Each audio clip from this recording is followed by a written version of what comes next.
그냥 한 귀로 듣고 한 귀로 흘리시는 거였고, 말 그대로 되게 편파성이 분명하게 보이는, 소상공인들만 살기 어려서 폐업하는 게 아닙니다. 배신감마저 드는 그런 상황이어서. 기체혁명으로 탄생한 이재명 정부라면, 광장투쟁으로도 적어도 바꾼 정부라면 문재인 정권 시절에 갖고 있었던 비정규직과 최저임금에 관한 이 두 트라우마를 극복해야 앞으로 나아갈 수 있지 않겠습니까? 윤석열 정부 아래 선임된 공익위원들 반드시 총사퇴할 것을 촉구하는 바입니다. 그래도 좀 무슨 인간관계에서 끊임없이 항의했고 특징구간 철회를 계속해서 없고 어떠한 자기의 위치나 자기의 생각이나 얘기 없이 있던 사람들이 촉진 구간을 던지고부터는 저희를 엄청나게 압박을 했습니다. 그게 지난번 회의였고, 전 처음 들어간 최저임금위원회에서 이게 과연 정상적으로 굴러가는 최저임금위원회인가 의심할 수밖에 없었습니다. 그리고 간극을 그렇게 좁혀내고 1.8%에 4.1% 선에서 하라고 하는데 어떻게 우리가 거기에서 결정을 할 수 있겠습니까? 이미 노동자들이 많이 힘든 상황이고 소상공인이 힘든 것도 인정하겠습니다. 하지만 잘 살기 위해서, 함께 살기 위해서는 최저임금 인상밖에 없다고 저는 생각을 하고 최저임금위원회에 참여하게 됐습니다. 더 이상의 희망이 없습니다. 그래서 오늘 퇴장에 같이 결정에 동의했었고 나올 수밖에 없었습니다. 제가 한 말씀만 더 드리고 싶은데요. 올해로 최저임금 제정된 지 40년입니다. 그리고 몇 월이었는지 생각은 안 나는데 올해로 드디어 10,000원을 찍었다라는 기사가 아주 넘쳐났었습니다. 근데 40년이 되었고 최저임금이 10,000원이 넘었다고 그래서 뭐가 중요합니까? 노동자 삶이 나아졌나요? 변한 것 없습니다. 우리는 오히려 일을 해도 물가 상승에 몇 년째 최저임금 인상률이 낮았기 때문에 실질임금이 하락했단 말이에요. 임금을 빼앗긴 거잖아요. 근데 왜 그런 부분들은 얘기를 안 하시는지 모르겠고 12월 3일 내란이 일어난 이후에 그리고 조기재선이 치러지고 최저임금위원회는 조기재선이 치러지기 전에 시작했습니다. 그리고 지금까지 새 정부가 들어선 지 한 달이 넘었는데 최저임금위원회 위원들만 아주 외롭게 투쟁했습니다. 언론에서도 지난해와 다르게 저희 최저임금 노동자들이 어떻게 사는지 아무 곳에서 다뤄주지 않으셨습니다. 다행히 최저임금 논의를 빨리 종결하려고 했던 공익위원들의 태도가 바뀌고 오늘까지 이렇게 진행되면서 MBC에서 보도해 주셨죠. 돌봄 노동자와 청소 노동자들이 저임금 노동자들이 얼마나 어렵게 살고 있는지 그 보도가 나가고 조합원들이 많이 전화하셨습니다. 이제 좀 뭐가 되려나? 이제야 우리를 관심 가져주는데. 근데 이렇게 막바지에 왔고 오늘의 결과가 이렇게 돼서 매우 안타깝습니다. 이재명 정부가 문재인 정부 때 경험했던 것이 당선되자마자 인천공항의 비정규직 노동자들 정규직화 시켜주겠다 그랬다가 안 됐고 최저임금 대폭 인상했다가 경영계와 자본가로부터 탄압하는 원성을 받으니까 산입범위 확대를 무리하게 추진하지 않았습니까? 그때 2018년이었는데 전 노조 지부장이었고 국회 앞에서 수없이 투쟁했고 국회 담벼락을 넘어 뛰어들어가서 항의했었습니다. 산입범위 이렇게 바꾸면 안 된다고. 무리스럽게 바꾼 것이 있고 근데 그 트라우마가 더불어민주당 이재명 대통령 새로 당선된 대통령의 발목을 잡고 있는 것 같습니다. 그런데 기체혁명으로 탄생한 이재명 정부라면 광장투쟁으로도 적어도 바꾼 정부라면 문재인 정권 시절에 갖고 있었던 비정규직과 최저임금에 관한 이 두 트라우마를 극복해야 앞으로 나아갈 수 있지 않겠습니까? 그것을 이재명 정부한테 말하고 싶습니다. 혹시 뭐 질문 있으신가요? 그건 당연한 결과인 것 같습니다. 왜냐하면 역대 정권 중에서도 늘 선거 전에는 노동자들에게 앞에 와서 노동자들을 귀하게 여기지만 막상 당선되면 저임금 노동자, 최저임금 노동자들은 그림자입니다. 없습니다. 근데 이재명 정부에는 그래도 광장의 투쟁으로 탄생한 정부이기 때문에 저희가 뭐 기대라면 기대이고 받을 바람이라면 바람이고 있었습니다. 맞습니다. 그래서 이렇게까지 촉진 구간이 낮게 오는 것을, 낮게 책정된 것을 이재명 정부가 모르지 않다고 생각합니다. 그래서 오늘 오전에 이재명 정부를 향해서 강하게 규탄을 했던 것이고요.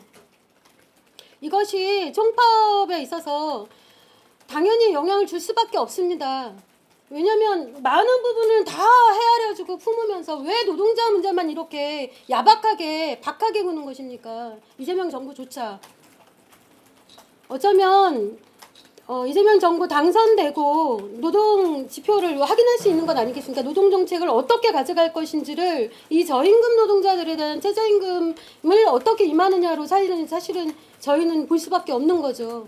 근데 그 볼 수밖에 없는 기준이 선을 너무 넘었습니다. 저희도 촉진 구간이 이렇게까지 좁혀지지 나오지 않았으면 끝까지 고민했었을 겁니다. 그러나 촉진 구간이 인정할 수 없는 안으로 나왔고 오히려 하한선으로 가야 될 게 상한선으로 책정된 것부터가 도저히 용납이 안 됩니다. 질문을 더 하실 분이 얼마나 계신지 먼저 볼까요? 일단은 저기 최저임금제도 최저임금위원회 이대로 안 되지 않겠습니까? 다들 뭐 밖에서 보시는 분들은 피로도가 높다 어쩌나 하시는데 저희 최저임금 당사자도 죽을 맛입니다. 민주노총의 최저임금위원들은 여기 계신 세 분 다 최저임금 노동자들입니다. 기껏해야 최저임금보다 조금 더 받거나 최저임금 언저리거나 산입범인이 뭐니 하면 다시 또 최저임금 밖의 노동자들입니다. 그래서 이 최저임금위원회가 이렇게 공익에 주도적인 이런 식으로 흘러가는 것에 매우 우려스럽고 반대하는 입장입니다. 그래서 최저임금위원회가 제도 개선이 반드시 돼야 되고 그 법조항에서도 업종별 차등 적용이라든지 이런 사문화된 것들은 폐지되어야 된다고 생각합니다. 아예 논의가 하지 않도록 폐지되어야 하고 그 수습 노동자에 대한 감액 적용이라든지 장애인 노동자의 적용 제외 아예 이런 것들은 이제는 폐지돼야 되는 거 아닙니까? 이 장애인에 대한 적용 제외는 차별 조항과 뭐가 다릅니까? 업종별 차등 적용과 저는 같다고 생각합니다. 그래서 차별 조항과 같기 때문에 이런 것들 다 폐지하고 제대로 최저임금 본래의 취지에 맞게끔 운영돼야 된다고 생각을 하고요. 이렇게 되려면 작년처럼 윤석열 정권 아래 다들 아실 텐데 노동부가 주도하에 저희도 모르게 그리고 최저임금위원회 이인재 위원장도 모르게 진행했습니다. 최저임금 제도 개선 연구 TF를 했죠. 그리고 마음대로 발표했죠. 새 정부에서는 이렇게 최저임금 위원회가 바뀌어야 되는 것은 맞지만 이 법제도 개선에 노사의 의견을 반영하지 않고 노동부나 정부가 일방적으로 끌고 가는 것에 저희는 강하게 항의할 거고 원래 취지에 맞게끔 개선되고 운영되도록 노력할 것입니다. 저 질문 더 있습니다. 질문이 가만. 법무부 그래서 공동 운명체라고 말씀드린 것이고 같이 살자라는 얘기를 끊임없이 주장했습니다. 소상공인 자영업자 어려움들 우리가 충분히 알고 그래서 이재명 대통령에게 부채 탕감이라든지 여러 가지 제안도 했고 일시적인 지원이 아니라 지속적인 지원을 할 것을 요청했고 저희는 앞으로도 그렇게 할 겁니다. 그런데 자영업자만 어려운 것이 아닙니다. 노동자들도 어렵습니다. 합의를 할 수 있는 논의를 할 수 있는 구간으로 다시 설정해 주실 수 있을 거라고 생각했는데 실제 그냥 한 귀로 듣고 한 귀로 흘리시는 거였고 말 그대로 되게 편파성이 분명하게 보이는 그 안들이어서 소상공인들만 살기 어려서 폐업하는 게 아닙니다. 지금 거리에 나가서 일을 하다가 돌아가시는 우리 수많은 노동자들도 대부분 다 비정규직 최저임금 노동자들입니다. 우리 노동자들도 돌아오지 못하고 있습니다. 어젠가요 오늘인가요? 우리 마트 노동자도 이 땡볕에 그분도 최저임금이었을 것 같은데 그런 노동자들이 죽음을 각오하면서 일을 해야 되는 이 현실은 왜 정부는 왜 최저임금위원회 공익위원들은 알아주지 않는지 그렇게 오늘 하루 종일 아침부터 기자회견도 하고 정부에 읍소도 하고 오늘 이 자리에 와서도 계속 호소했으나 정말 0.1도 변경에 대한 고민을 받아들일 고민이 전혀 없는 것이 확인되어서 오늘 이런 선택을 할 수밖에 없었던 것에 어차피 결론은 또 사용자 측에 손을 들어주는 결론이 나올 것이 뻔하게 보여서 저희는 이런 선택을 할 수밖에 없었다는 거를 다시 한번 말씀드립니다. 이 내용은 제발 꼭 좀 실어주셨으면 좋겠습니다. 참여하면서 그 점 처음부터 염두하고 있었고요. 무겁게 책임지도록 하겠습니다. 그리고 최저임금 노동자를 지금까지 그림자처럼 보는 이 사회에 계속해서 투쟁해서 그렇게 되지 않도록 싸울 것입니다. 어제 공익위원 중에 권순옥 나사님의 전화를 받았는데요. 뭐 40원, 60원 얘기하셨나요? 내가 또 더 올리고자 한다. 그러니까 결국은 사용자 측에서 별로 벗어나지 않는 인상률을 고민하고 계시는 것 같았어요.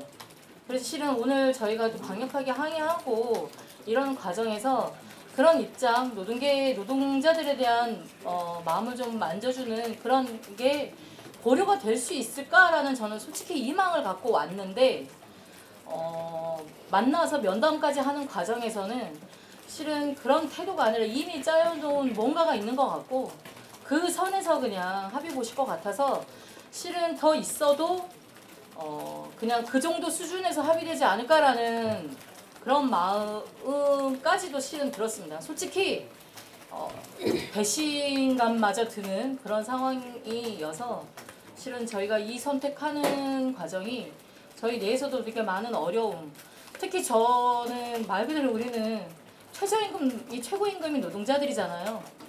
작년에 170원 인상된 게 정말 많이 화가 났었습니다. 근데 올해도 또한 똑같이 실은 그 정도 수준에서밖에 합의되지 이렇게까지 이미 짜놓고 들어오는 이런 상황이라면 실은 끝까지 있어도 그닥 의미가 있을까라는 그런 생각이 들었습니다. 저희는 최저임금 노동자로 무겁게 책임질 것이고요. 저부터 윤석열 정부 아래 선임된 공익위원들 반드시 총사퇴할 것을 촉구하는 바입니다. 네, 마치겠습니다. 네.